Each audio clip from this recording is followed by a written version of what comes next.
Hello folks, I'm Pamela Young and this is Thrive 2030 brought to you by growthcurv. And today it's my great pleasure to introduce you to Sam Mostyn, who is from Sydney, Australia. Hello Sam, how are you today? Really well, thanks Pamela, lovely to be joining you. And great that you could make some time. I know that your portfolio is so enormous, I'm going to stumble as I introduce you because you have so many wonderful accolades and achievements and also current board positions. Let me share with people who are listening today a little bit about your current roles and background before we get underway with our conversation. Folks, Sam is currently the President of Chief Executive Women in Australia, which is a membership body for senior women in Australia who are chief executives and other accomplished people.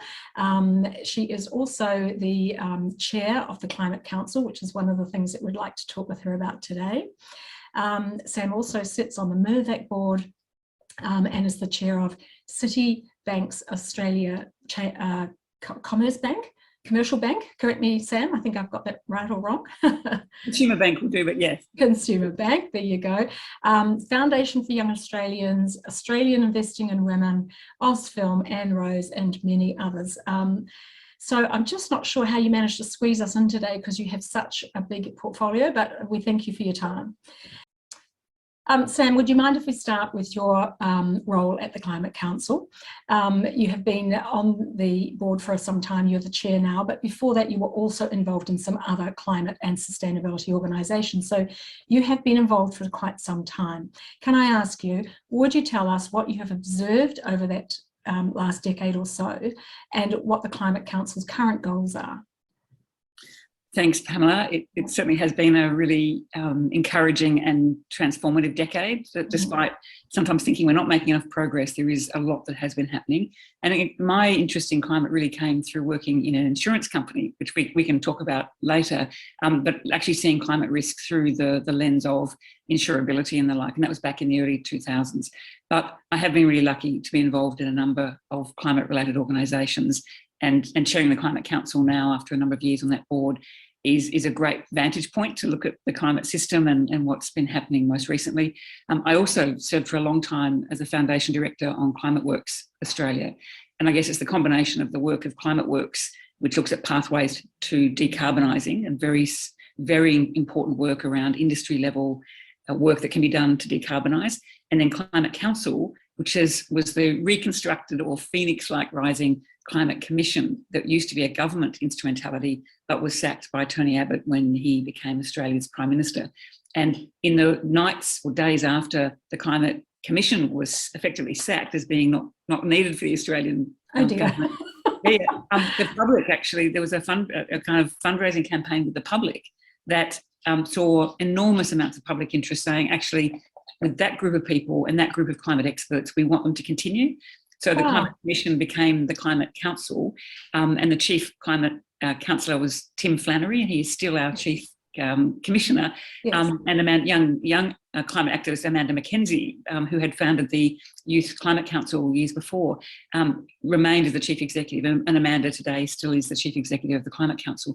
And so what occurred was a response to the public and to, I guess, business that wanted to know more and more data and detail about the climate story. So we have produced reports throughout the last decade that go to understanding and unpacking in very simple language what is happening in the climate system, from extreme weather patterns and what that means for communities to why temperature rise matters and how it's linked to our own behaviour as humans, so the anthropomorphic description of what's been going on in our climate, all the way through to in the reports of the recent time to how to go aim higher and go faster in the decarbonising story in the lead up to COP. So it's been a really important part of the communication and amplification of the climate story. And where we are today is our team is just about to arrive back from Glasgow. We sent a team led by Tim Flannery, and there'll be a whole lot of work that will come from that, where the Climate Council will once again engage on what do we learn at COP, what have we got to do, what are the great trends that have been occurring, and where does Australia sit in that? A really important time for the country. What other trends that are occurring, do you think? That came out of COP generally, do you think? Or no, just no. Before we get on to COP, just the general climate change trends. Is the pace increasing, as people are suggesting? Yeah. Are these fires around the world definitely part of the problem? Is the current flood in is it Toronto, Canada? Vancouver, isn't it? Where the floods are. I mean, all of these things are said to be signals of the climate changing. I think that's right. I think, and what we actually saw at COP was the confirmation that we've stopped debating the science. We've stopped debating the link between human-induced climate change and great extreme weather and other cataclysmic events. We've accepted that. And so what's now, what I think the fastest thing that has happened is at Paris, so at the COP that actually created, the targets that we now work to for 2030 and 2050. That was the moment that said, actually now it's about speed and commitment of nation states to achieving or retaining Australia, the global climate at 1.5 degrees warming. We know that even with all of the commitments made, even at COP, we may hold to 1.9, and that has big implications for the world. But it's really saying we're no longer debating whether human-induced climate change is having an impact. We're now talking about the speed with which we respond to it. And the evidence is in the scientific, the cultural, the lived experience, whether it's extreme heat, bushfires, floods, extreme weather that sits in our systems that lead to more hurricanes and cyclones. I think that we are in general agreement that this is the decade where we actually have to see some action. COP26, one of the goals was to try and get coal out, not coal down. And I think that last minute change was quite a surprise and quite disappointing for many. What do you think is going to be the reality of the next decade as a result of that last minute change? Well, I mean, I'm a practical optimist or pragmatic optimist. And of course, that was a very disappointing moment. And when you see a president of a COP really emotionally affected. And I listened to the words of Mary Robinson in her response to all of that, the former president of Ireland, and she has her own climate foundation and one of the elders that work around the world to say we need to be better. Deep sadness about the failure to actually be as ambitious as we need to, and to say, end of coal, end of gas, and we move. Yes. But the optimist in me says, it's great to have a statement that says coal down. It's great to have had many nations who actually wanted much harder language. It was a group of countries, and I'm sad to say Australia is one of them, that doesn't want to let go of that moment to say we want to keep coal-fired powered stations and coal-related businesses going. And our governments and many of those leading opponents to climate change here in Australia have continued to talk about, great, well, that means we can keep on building coal plants. But they're wrong, of course, because actually, coal down is code really for we're now on that ambition. Coal's going to be extinct sometime soon. and the financial markets have moved very quickly. Coal will be a stranded asset, and there'll be no new money going into this. With those that actually believe in long-term investment returns and horizons, it'll be stranded assets. It will be people will lose money on that strategy, and so the other big part of COP, which I think is sort of more interesting than where the final declaration was private capital and business, the private sector more generally, was so way ahead. So the big moments were things like the former governor of the Bank of England, Mark Carney, turning up on behalf of net zero private capital with a commitment of 130 trillion US dollars worth of investment in the net zero pathways.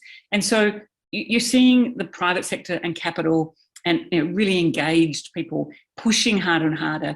And governments in this case, particularly those that are a bit more recalcitrant, they'll have to catch up.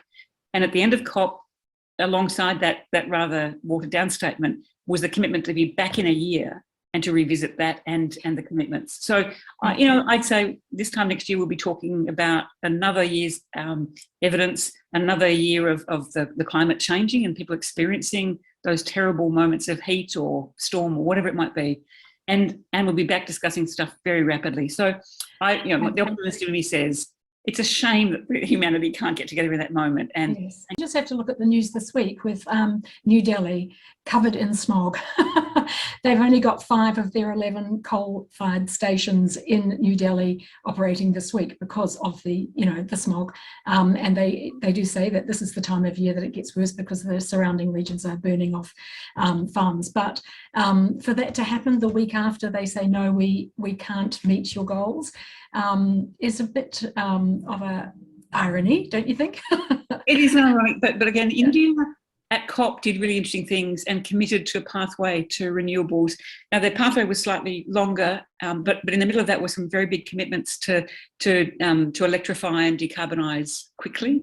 But I think we've got to be a bit kind to some of those countries that were not the contributors to the carbon story to date. So, my country, less so your country, but very much my country here in Australia, we are such a huge per capita contributor to the impact of how much carbon has gone into the atmosphere. And we're a rich nation, and many of the rich nations contribute to at least 50% of what's already in the atmosphere.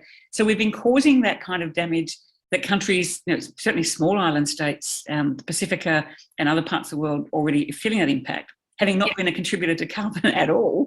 So they're not causing the problem, but living with that issue. And India, to a lesser extent China, but India particularly, has been pulling itself out of poverty and growing its the kind of wealth aspirations that other countries like us have had. And so if it takes longer with their ambitions, I'm okay, because actually they're in a different kind of transition socially. And what will happen is if every other country does its work, then India will be part of the story and will bring great innovation and almost leapfrogging technologies for a population of 1 billion. Yes, look, you and I have both been in change management and transformation throughout our careers, so we know that it is hard to get people on board with massive changes, new technologies, things that look different from the past. However, I think the pandemic has taught us that hanging on to an old notion, can send you down the drain. And we've heard through these conversations on Thrive 2030 over the last 6 months from many people saying, we achieved 5 years of digital transformation in 5 months. We got our people to go home, the entire tens of thousands of them, in a week, when we were terrified of giving, flexibility the tech the week before. So massive changes have occurred through the pandemic. And I'm wondering, do you think that the learning from the pandemic will help us with facing this challenge with the climate change? Do you think it'll give us a sense of being able to let go of our fears about what might happen, and so that we can move forward to the new thinking? Goodness, I hope so, because the pandemic was one of the great disruptions. It affected us all globally in very similar ways. We all had to reconceive of what life would be like when none of us could travel, none of us could leave our homes, and in that moment, we were able to see that, those, as you say, those things that were in preparation, and even those that had been thinking about it, suddenly had to make decisions very quickly and live by them and make sure they could work to sustain our economies and sustain the things that just needed to keep being done. So I think the digital transformation and the use of technology like this, where we can have meetings and talk and get things done, that was a moment. I think another moment here in Australia, which again goes to the climate story, if a government can say, this is a crisis that requires our intervention right now, and can move hundreds of billions of dollars into making sure that people remain attached to their employer. So that's our JobKeeper program.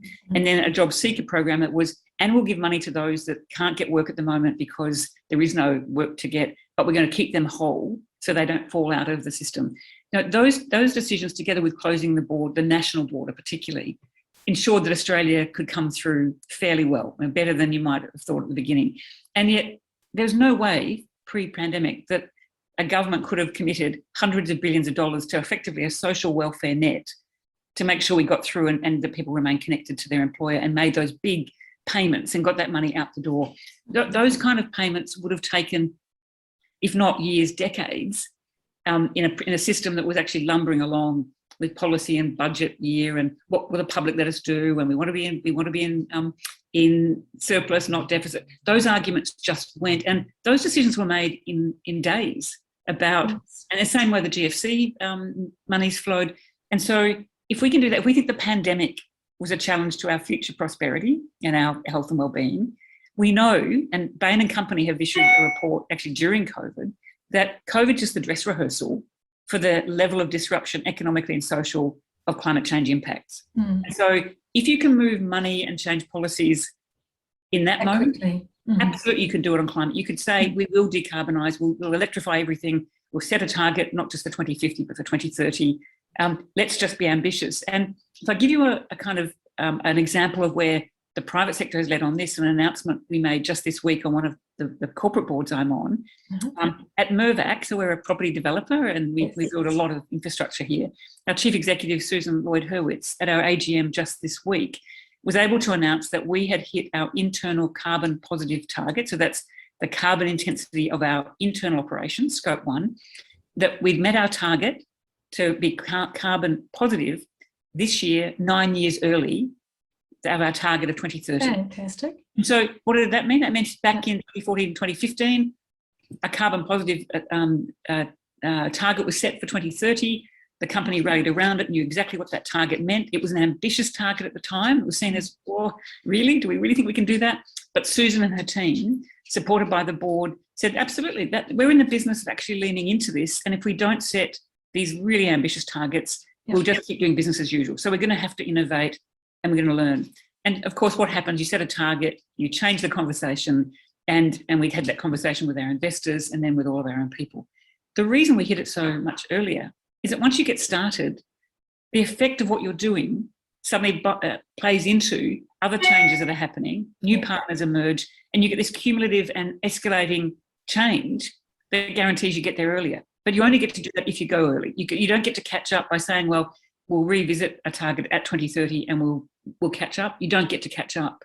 And so Mirvac, I think, it's the first real estate company here in this region that's actually hit carbon positive. That's fantastic news. Governments can do that. And that's why Matt Keane, who's our treasurer in New South Wales, has put that kind of 2030 targets for the New South Wales economy alongside things like gender equality and tech revolutions at the centre of his budget and his view of the future of the state. So states are doing it, local governments are doing it. In Australia, it's our national government that is still lagging. I agree with you that anything can be achieved if you just put your mind to it. We've proven that over the last 2 years with the pandemic. And I think some of the comments by the UN Secretary General and the President of COP, Alok Sharma, both of them were a bit disappointed and said, we haven't quite achieved our goals. We wanted to get rid of fossil fuels. We wanted coal out, and they had these milestones that they wanted to achieve. And then, because the next statement is, we've got this decade to put things into action, so let's see that we can get that to occur. And as you made the comment, they'll be back in for COP27 next year. They're being asked to tighten up their goals for 2030 next year. What do you think, from Australia's point of view, it needs to do? And from the federal government's point of view, what does it need to do in the next 12 months to be able to meet those 2030 goals?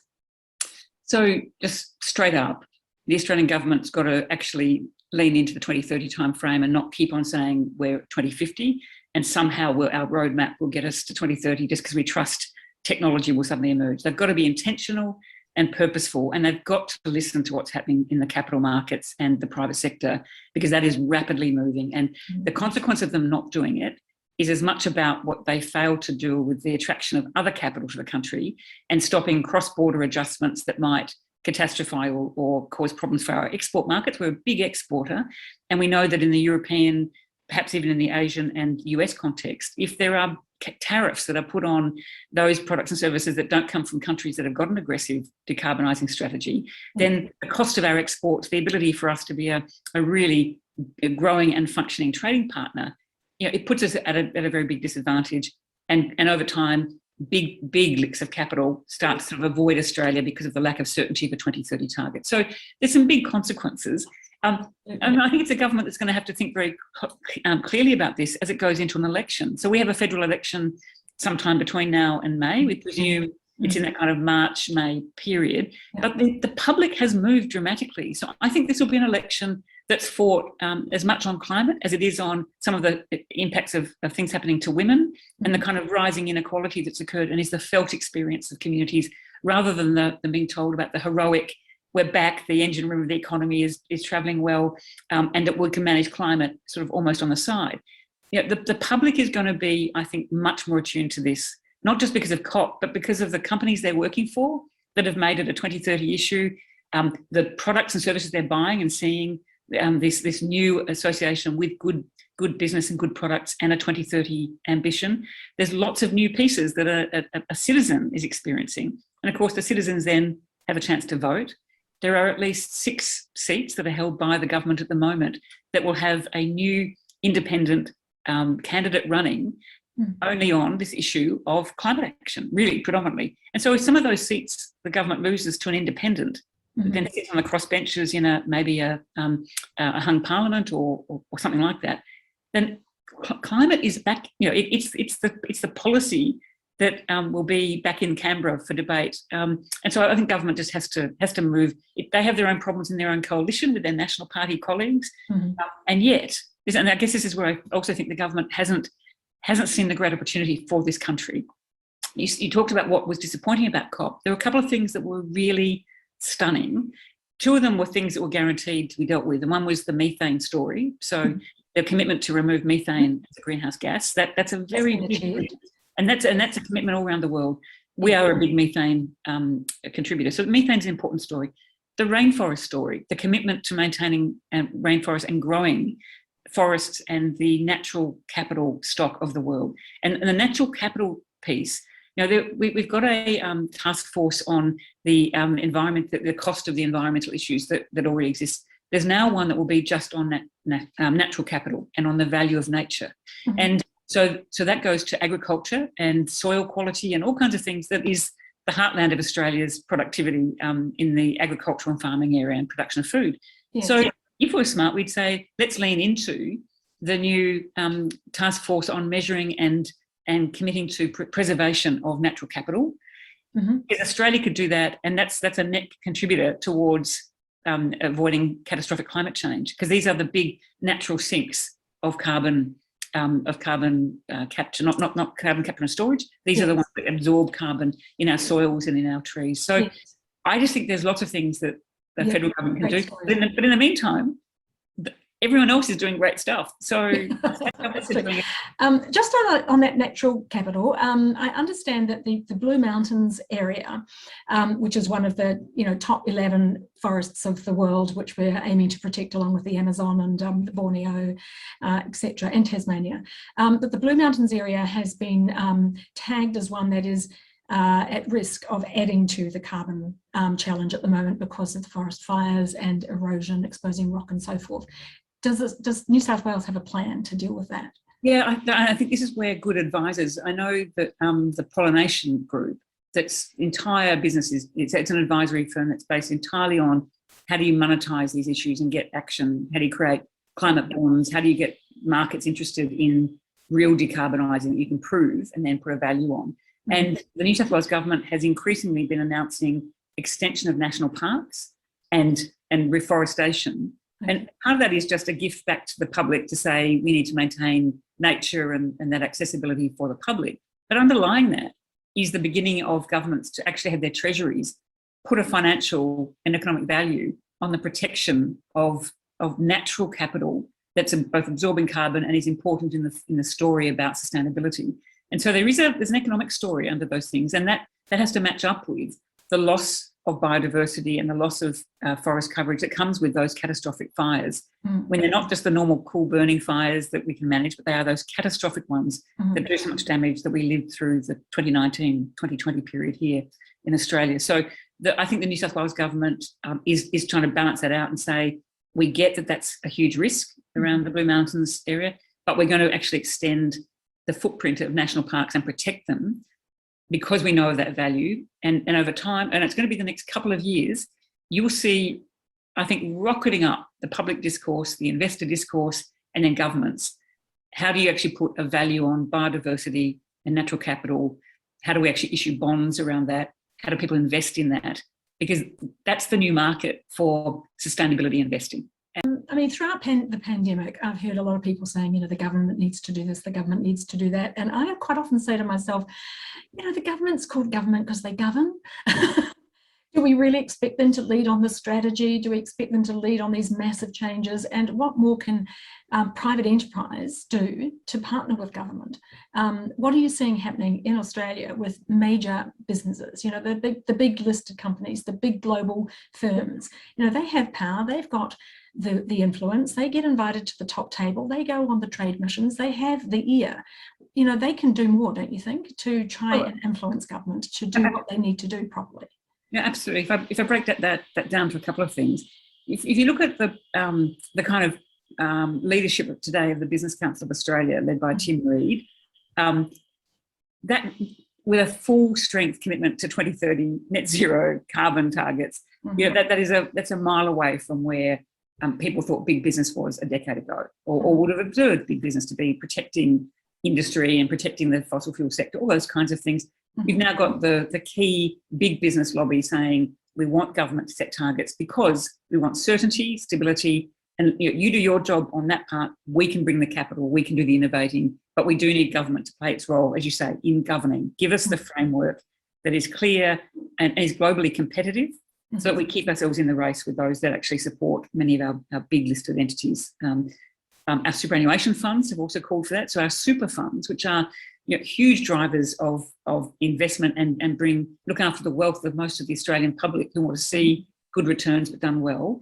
Increasingly, they are using the environmental, social and governance lens, the ESG lens, to say to all the companies they're invested in, what is your environmental program? What's your social program? And that picks up all sorts of things to do with the community. And what's your governance structure? And are you good on gender equality? Do you have a safe workplace that doesn't have sexual harassment?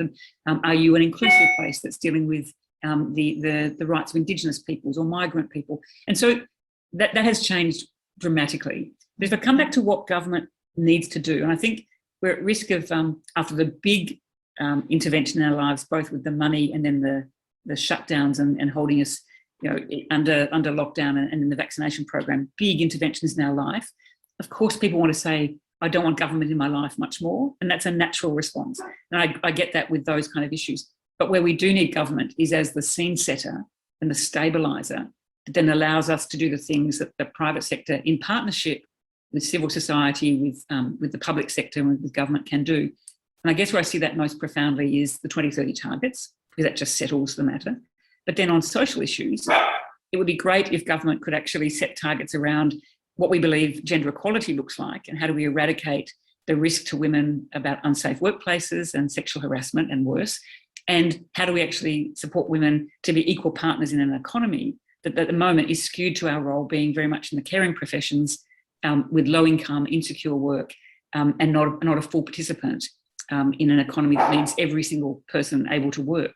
So I think there are really important roles for government as stabilisers, as commit to something, and then you send that out to a market of smart people who want to do that, and we can do much more. Yes. Sam, I wonder if you would bear with me for a minute. I'll change my background. I've got this map here, which was produced by the World Bank in April this year.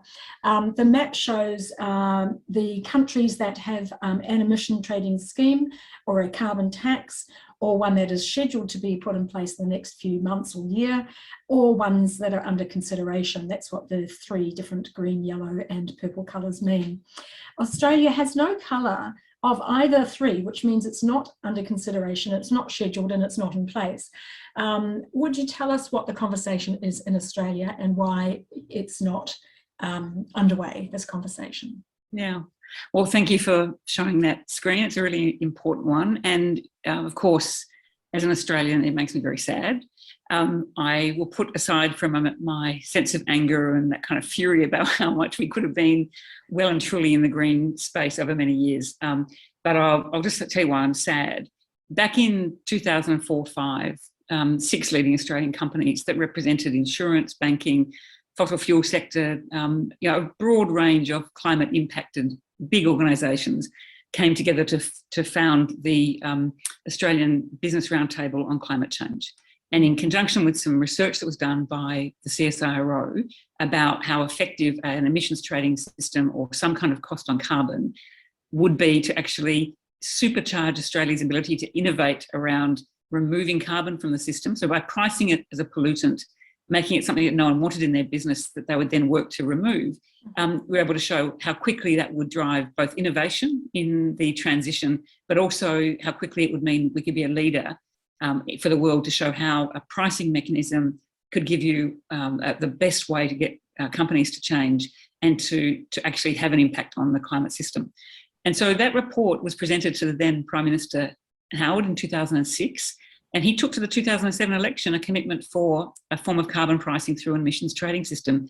And he said at the time, if big business is telling me that this is the fastest way that you get change because it drives out the pollutant and it grows innovation, I trust them. And so we then got stuck in the mire of an ideological discussion from 2007 onwards, and we've not come out of it. So climate change has determined the leaders that we've had, and if they've gone too hard and their party's destroyed them, we get the next leader, and the next leader might be totally against it for a number of years and takes the public down a route that says carbon pricing is tax and we're not for tax, we're for technology, or we're for lowering taxes. And of course that gets all conflated, and a public that just wants some very simple messages suddenly has been bombarded over the last decade or more with a sense that this was going to be an expensive, economy-ruining program, which has never been the case. And if I go back to what that early report said, this is the smoothest pathway to actually decarbonising, but also transitioning. And those that will prosper will be those that will be the best. And there will be losers along the way, but they're going to be losers anyway in a rapidly climate-affected world where investors will move away from stranded assets. So let's get on with it now. And so what's happened in the meantime? We've not had that national leadership that's gone back to, let's just be proud, let's take on those that are anti this and still in the climate denial space or playing politics, and do the right thing by both the country and the climate and the world. And so we're stuck there now. Now I think we've got to, with our election coming up, it will be again the debate. And our current Prime Minister has said it's all about technology, and I don't want to commit us to anything. And I think Labor in opposition will probably run the line of, well, we'll actually put a price on it and get on with it. Because actually in the middle of all that time, under the Gillard government, there was a negotiated deal that actually had an emissions trading system in operation for a period of time, with a climate change department and the Treasury modelling it all and reporting on it. And it was only in that period of time that Australia's greenhouse gases really significantly reduced because of the action of putting in the price signal. So price signals matter, they're not scary. In my simple way of conceiving it and explaining it, you pay full freight for everything you do. And we haven't paid full freight for the benefit this country has had from this extraordinary stock of fossil fuels. We were never paying for what economists would call the externalities, which was the impact it was having on the climate as a pollutant. So we've been living on the tail of getting away with it for long enough. And now the climate system's come back to say, actually, the climate is seeking some sort of payback, if you want to think of it that way, or the climate system. And now we've got to pay more and more rapidly to make up for the fact that we didn't think of that as a cost that we should have been accounting for. We're quite used to getting signals that say, you can't keep doing this because that system will break, whether it's social or environmental. And I can't see any other way other than at some point we will be paying a cost for carbon that actually sees the rise of decarbonisation and a world that we can afford to live in that has to pay the price of what we've done through that destructive quality of those gases. So, it's very sad to see that. And on the positive, if you're looking at where's innovation and where's private capital, where's the private sector and state governments, you could have almost a green map there for Australia to say lots of work going on at local government, state government and the private sector, if you're measuring that, and we've got to grab that and utilise it at a more national level. Yes. The last thing I'd like to ask you about, Sam, is the less developed countries, the group of 48 who were lobbying for funding to support them to make the climate changes they need to make, and also the request for money to help address the negative impact on these nations because the wealthy countries created the problem. What do you think the outcome from COP was for them? Well, I certainly think they made a very important case, which was to clarify where the impact has come from most and who it's impacting. So when you have the president of, I think it wasn't Tonga, it was one of the other Pacific, was it Tuvalu, who gave their address from the water. From the water. With the standing in the water. Yeah, half of it. And very powerful impact. Yeah, and similarly, while that was happening, we had a number of very important Torres Strait Islander leaders in the Australian context actually showing their land and the washing away of the burial sites of their ancestors and being washed out to sea, and saying we're losing everything about our culture here in an Australian context too. So I think very powerful images and powerful stories and a powerful coalition to say the wealthy countries have got to do more. And I think a general acceptance that is right. So I think that's important. I was really interested that during that time, the New York Times ran a front page story that actually really put in very, very, very clear statements as to who have been the polluters, who have been most affected, and importantly, on a per capita basis, what's been the impact of our behaviour as human beings. And, really sadly, almost the highest per capita emitter into this system, despite our smaller population, is Australia because of our exports. And so you look at it and say, wow, when you see it there and you see us, and we were also just at the bottom of the list of the really big wealthy nations that have done the damage. So we weren't the big one. We just snuck in, but on a per capita basis, we were almost the outperformer. And so, I think we're getting more and more data, more and more information, and I'm hoping that things like compassion, a sense of this being a global effort, and some reflections on our responsibility to those nations that can't fund their way through this and have been managing the impacts will actually lead us to some better outcomes. And certainly the world has no excuse now. We can, all that information is in, and the imagery was stark and powerful, wasn't it? Powerful, yeah, definitely. I think you're right. The conversation is now on the table. People have accepted that we are part of the problem. We just need to get into action. I mean, 2030 is only 9 years away. By the time we get round to it, it's going to be 8 years away. We're still dealing with the pandemic. We are digitising everything we can from one end of the supply chain to the other. There's a lot going on. Leaders are quite stretched. There's a lot of alteration and adaptation happening within businesses, within nations, within communities. And there's a lot of recovery still to be done from the last few years. So I'm hoping that we don't have to wait till COP27 to hear that things have moved on.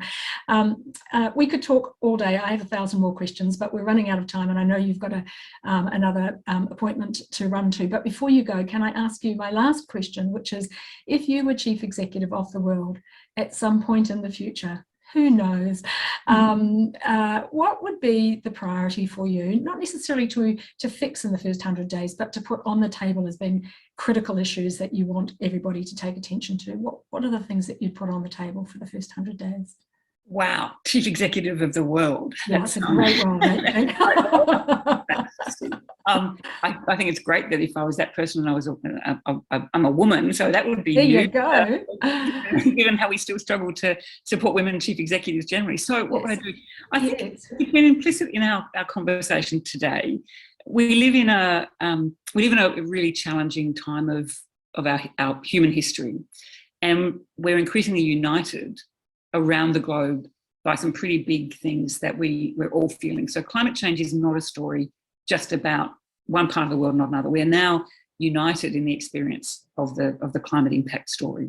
And so there's a humanity that comes to that, the lived experience of that. I think we're also all very conscious now of the inequality story of who've been the big winners and losers in economic systems that have preferred those that had access to equity and could grow richer, and what's happened to those that have only ever had a pay-as-you-earn type of career and really haven't seen increases in their wealth at a basic level over the last decade. And that coming together of the very wealthy and those that have been left out, I think, is a story that needs explaining in a compassionate and reasonable way. And of course, the pandemic did unite us all for this period. And so a friend of mine describes that as the biggest psychological experiment we've done together at the same time, and we're just learning about what those implications are on mental health, on where we'll work, how we'll work. And we hear language like the Great Resignation, but I think it's actually the Great Contemplation, where people are sitting back and either saying, I'm not sure I want to go back to where we were, I want to go in this direction. But for those who actually have physical work on the front line, just need quality work, they're trying to think about, how do I find that quality work, and how am I respected in an economy where I can't take advantage of all these great digital ways of operating. And so in this great contemplation, this great psychological experiment we've been on, and as we re-emerge, I think my big messages would be simplifying all of that to, what does good leadership look like? What do you need from leaders right now? And you need compassion, absolutely need clarity of what the challenges are and how we can face into them and what that will mean for us, both positive and negative. I think a lot of trusting that local solutions are going to be more and more important. So place-based insights, listening to First Nations people around the world who've been dealing with these things over millennia, not just over the last couple of hundred years, listening in and leaning into conversations around First Nations and ideas that come from deep connection with the earth, and with a sense of connection, and trusting that those locally created solutions actually have always worked for community. So honouring that and ensuring that people do feel connected locally. And I think I would be looking at, a world where every family could see their daughters and sons together and say to them both, you will have an equal world, that it won't be less equal for women, for girls, that they'll be an equal participant. So we have to solve for that. It's a known crisis around the world, that young women's prospects at a financial and meaningful engagement with the economy is compromised. So I want to be able to say to families, you be able to tell your daughters and sons the same story about their sense of future. And you also be able to tell your sons that they can be good men, and they can actually be doing the things that have often been the domain of women. And so we can sort of neutralise some of the things about how we think about where care comes in a society. So we will care for each other, and everyone's part of that. So I think there's a narrative I'd want to use, and say, and good governance is about ethics and decency. Let's remove some of the insane nastiness that comes with political rivalry. Let's be honest, full of integrity, and actually give people a sense, not just of hope, because I think hope gets you only so far, but a real sense that there is a destination that we can do, and we can achieve it, but we're going to have to do it in a way that's collaborative, respectful, full of integrity, and lots of honesty. And I guess I want to give that sense of can do, but with the conditions to do it. And I hope that wouldn't be seen to be too kind of aspirational or just hopeful, but actually that's a world I want to live in, and I want my daughter to live in. And my daughter will be 30 in 2030. We've had the SDGs guiding us since 2015, and that time is ticking down, and everything that's in the SDGs, and the interconnectedness of all of those goals tells us why gender is as important as inequality, as climate change, as education, as poverty alleviation, as technology, all those things, those 17 goals embraced really meaningfully, actually give us a prescription for how we can actually do things as a world where typically we've been very much about fighting within that world. So that would be my kind of sense of the first. Fantastic, Sam. I hope the world leaders are listening to that, because they didn't do a terrific job at coming together and guiding us through the early days of the pandemic. Instead, they all raced home to their own nations and protected their own, populations, which was understandable. However, we've learned through this experience that that's not the way to solve a global crisis. So I'm hoping that they would have learned through the pandemic that they need to pull together more. And as you say, there is an intersection between all of these enormous goals that the world needs to achieve. And we do need for the leaders to recognise that, so that we can pull together.